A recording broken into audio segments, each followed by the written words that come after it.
But the other thing was really understanding where are our audiences.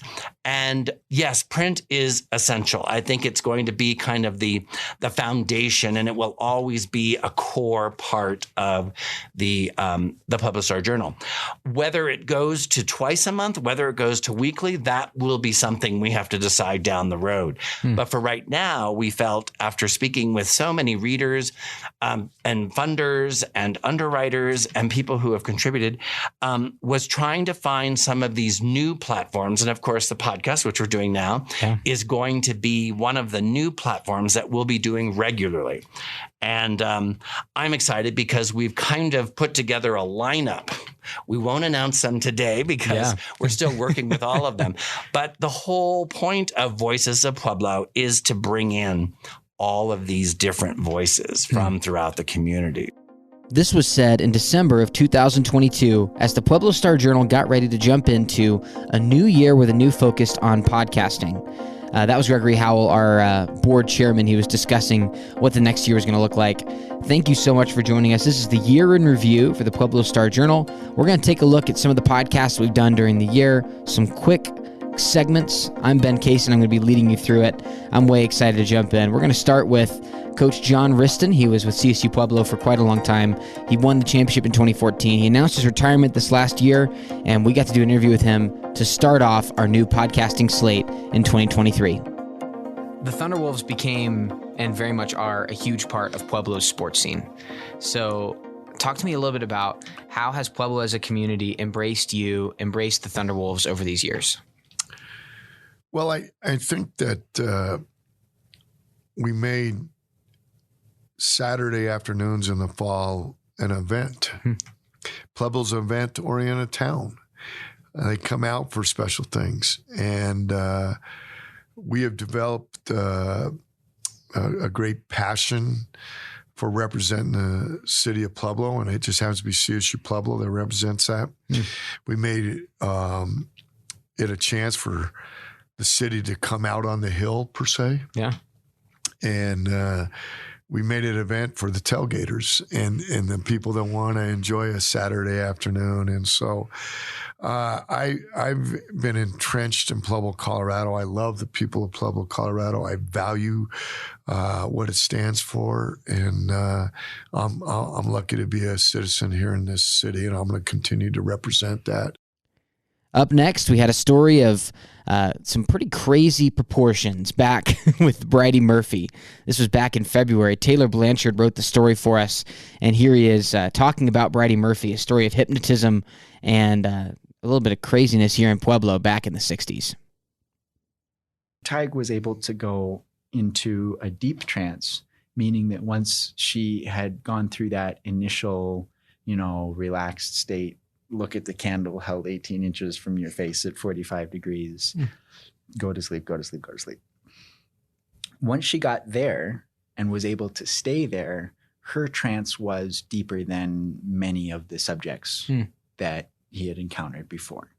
And that's just dependent on people. Interesting. Everybody has a different level there. Some people claim they can't be hypnotized. And while that's not necessarily true, while you can accept suggestions even under a light trance or under no trance at all, there are others, still very strong-minded, thinking, rational people, but they're just able to get to that more relaxed, open to suggestion, accepting place.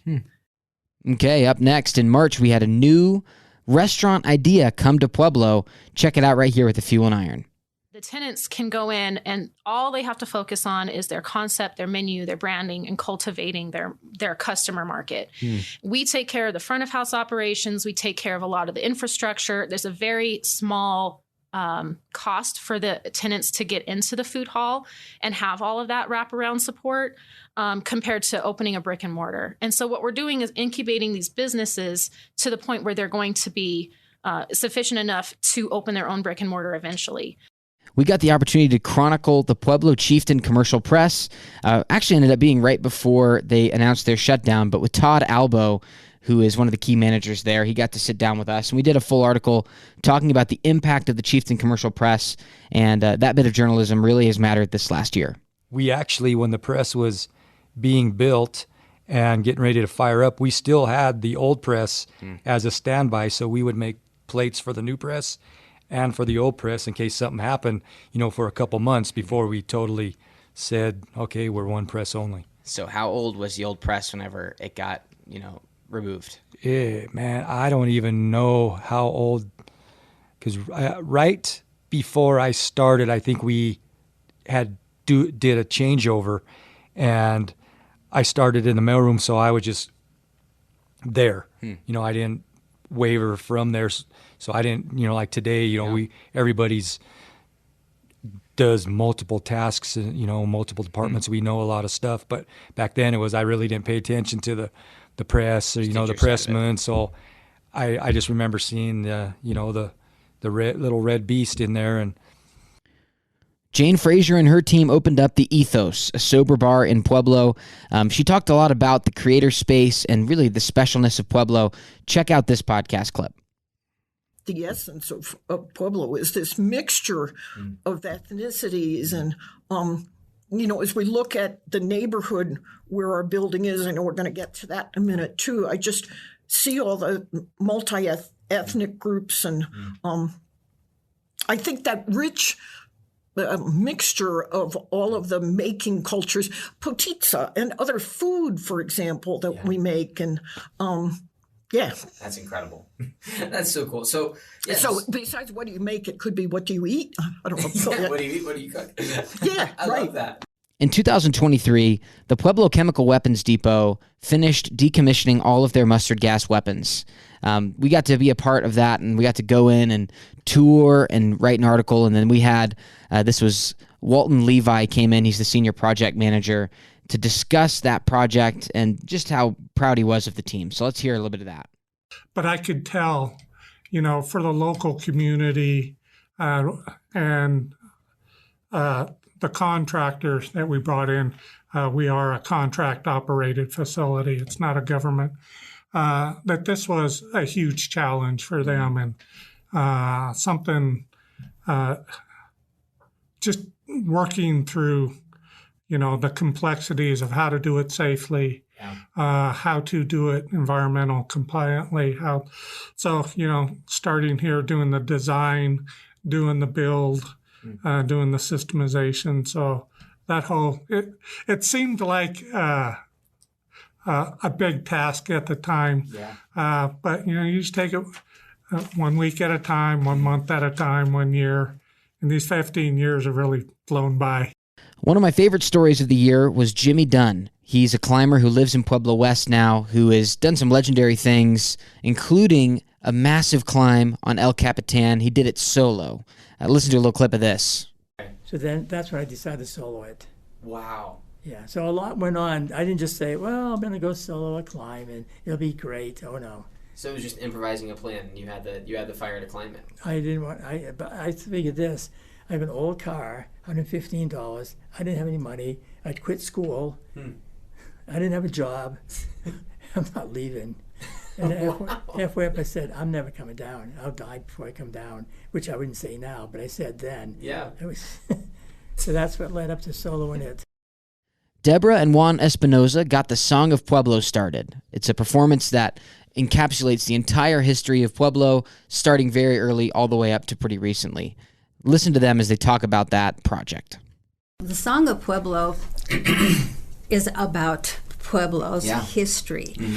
We cover about 300 years and move through eras, and our history is so complicated that I thought it would be easier to do it with music than with an exhibit. Another one of our projects this year was the 45 Degrees miniseries. So we had a few different artists who have been painting on the Pueblo Levee mural project. We're called 45 Degrees because they have to paint on a 45-degree angle on that levee. So we had many different interviews throughout the year. Here's a few clips kind of back to back. We had Cynthia Ramu, Shannon Palmer, Jen DeGroot, Celeste Velasquez, Aspen Pounds, and Robert Hall on to discuss their different mural projects. So let's just listen to some of them as they talk about the projects and some of the things that stood out to them. I'm just excited that I'm around to be able to be a part to help that happen. And I want to help create a legacy from the old to the new and let it grow, find new leaders, find more people that can help support this vision. Because in the beginning, when I got started, I'm like, hey, you guys, what's the name of this? The levee. And I'm like, how about we name it? So, yeah, and it's something that's growing and morphing all the time. I just went back to college 5 years ago and got my art degree. So my whatever skill set you see on the wall and everything is not natural talent. It's hard work in school and practice. So I think I kind of just had to make up my mind of like, I wanted to be an artist and I was always going to make an excuse that I was a college dropout. So I kind of just got my shit together and decided I was going to totally throw myself in that direction. Mm-hmm. So I think I just see that I'm good at it, and I'm a fairly organized business person too. So I'm seeing the avenues where I can make a living out of it, and I'm just going for it. When I first moved here, I did a hiking trip up the west peak of Wahatoya. We left Pueblo at 4 a.m. to make the drive, and since we were driving due south to reach the peak, I got to watch the sunrise unfold across the faces of the mountain, and the beauty of that moment just stole my heart. It was so early in the morning. I barely got sleep the night before, and almost everyone else in the van was asleep, but I couldn't sleep if I wanted to as I saw that sunrise unfold. It was so beautiful, and I just hope that my design conveys the joy and the love that I felt in that moment for what was unfolding in front of me.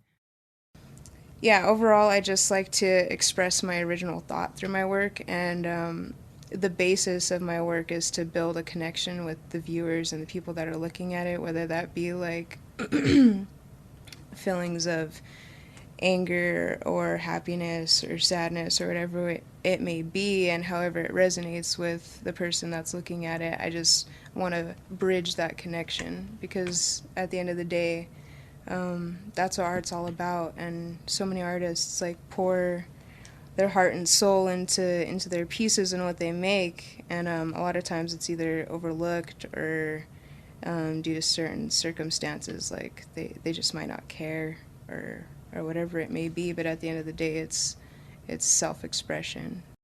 So it was always kind of a goal of mine, really, to paint on the levee, especially since it once was in the Guinness Book of World Records as the world's largest mural, and they're trying to get that record up again. So it's kind of cool to be involved in that, and to strive for a Guinness World Record.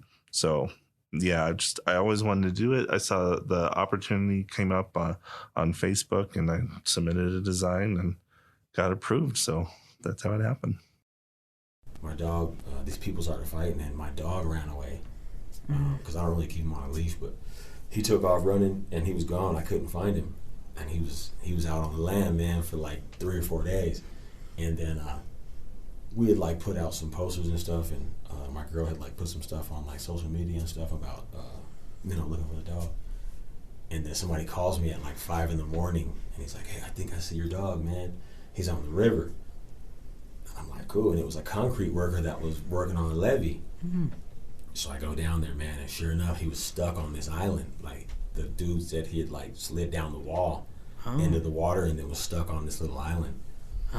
So when I got there, I kind of like shimmied down the wall, called him into the water, and he swam to me, and I grabbed him out, and I, crab walked or whatever back up the thing. Mm-hmm. And then right there, I talked to Cynthia like a couple days later, and I was like, "Yo, I want to put a mural right there where I pulled my dog out of the water." As we made our way towards Election Day, we were able to interview all of the mayoral candidates for Pueblo's election, all of them that were on the ballot. So that was Chris Nickel, Dennis Flores, Derek Trujillo, Larry Atencio, Randy Thurston, Regina Maestri, Tom Krishal, and then the 2 finalists, Heather Graham and Nick Gradisar. You can go check out those full podcasts. We've got some clips here from Heather and Nick talking about some of their platform as we get ready for the runoff election. What's special about Pueblo? What are the good things that you've seen in this community? So I currently own 3 restaurants, and then my husband owns a gym. So We're deep rooted in Pueblo. I love Pueblo. I love the downtown area. Live downtown. We get to walk to all the great restaurants, and the Riverwalk is fantastic. We have a symphony, we have an ice arena, we have Lake Pueblo. We have a lot to offer in Pueblo. We have the rail, we have energy. We have all these great things. It's combating all the negative that is continuously focused on Pueblo. And I don't know. I think Pueblo's the place to be. We got water, we got land. It's affordable to be here. And I'm excited. I'm happy to live here. Excited to grow my businesses here. So. Well, obviously, I think, are on the verge of an economic boom. But what's so special about Pueblo is its people. People came to Pueblo 150 years ago, 125 years ago from all over the world to make the steel that built the American West, and they built our neighborhoods, they built our churches. They brought with them a can-do attitude that still exists in this community today. At one time, there were 40 languages spoken at the mill. So all those different cultures sort of molded together to build Pueblo. They've sort of retained their own cultural identities. So we still, each of us have our own traditions and things like that. But I think that's what makes Pueblo unique in Colorado. Not other cities in Colorado were built in that fashion. Some of them have immigrants now, but we were built by immigrants from all over the world, as I said, and you can see it in our neighborhoods and our churches and even on our attitudes today. So I think Pueblo is a much more tolerant community than other places around. So that's what I think makes Pueblo really special is its people. 2023 was a very special time for the Pueblo Star Journal. We were able to take big steps, including getting our office going, getting new initiatives going in the paper, and, of course, jumping into more podcasts and audio. We thank you so much for being along with us for the ride, as we really try to represent Pueblo, and we really couldn't do it without you. So we're very thankful that you've come along the ride with us, and we look so forward to 2024 and telling more of Pueblo stories and taking them beyond the page. For Ben Kaysen and the entire Pueblo Star Journal team, we thank you so much. Have a great rest of your day.